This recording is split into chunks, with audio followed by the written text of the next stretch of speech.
A fighting chance is all you need to claim your power, strength, and destination in this lifetime. We all have a fighting chance.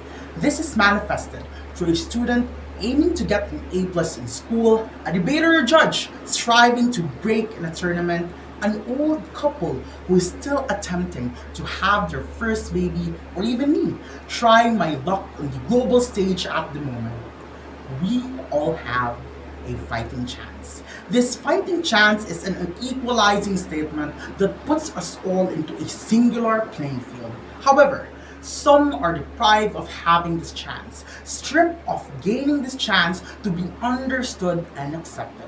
In the Philippines, where I came from, residing in the southern region of Mindanao, Sulu, and Palawan, or Minsupala, are the Lumads and Moros, the two categories of ethnic minority in the region. The Lumads are the non-Muslim indigenous people, a term to describe the 13 ethnic groups of Mindanao. From mountains and valleys to coastal areas, these are where the Lumads have preserved their native homelands and traditions.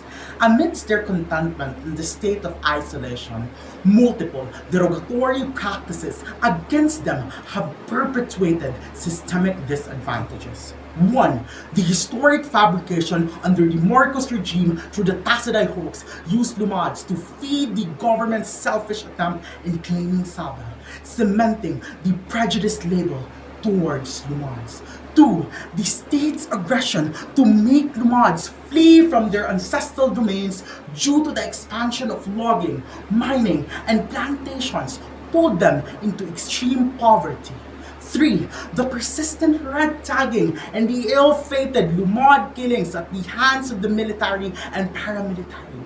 Just a year ago, 3 Lumad individuals at the hands of Philippine Army were killed at Surigao del Sur. The denial of the fighting chance to live. The Moros, on one hand, are the native Muslim inhabitants. My grandfather was a former rebel who turned into a Moro Lumad champion. Growing up, and as a Moro myself, I have witnessed firsthand the influx of Lumad and Moro evacuees in our house in Mindanao. For them, going back to their homes was one plunging themselves to either death or extreme hunger during armed struggles.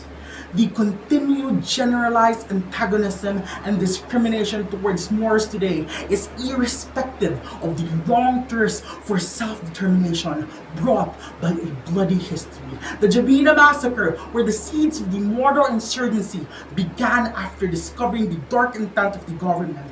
The Palimbang and Budaho massacres are all bloody accounts that massively widened the gap for integration of Moros to society. Despite the autonomy given to the Bangsamoro in 2019, Moros on the ground are still yet to reap the change due to the halt of the pandemic and red tape of interventions from the government.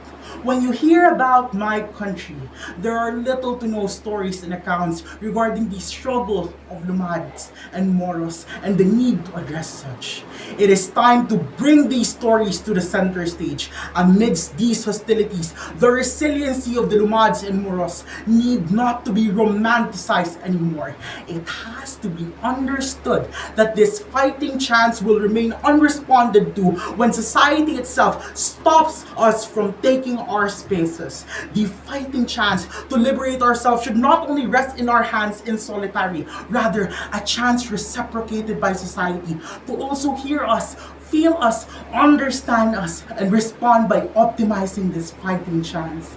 The melting pot of indigency and rich culture in Minsupala has so much to offer. We, the Moros, alongside the Lumads, just need a fighting chance through active integration into society and push for public policy reforms. A fighting chance to be heard, felt, and understood.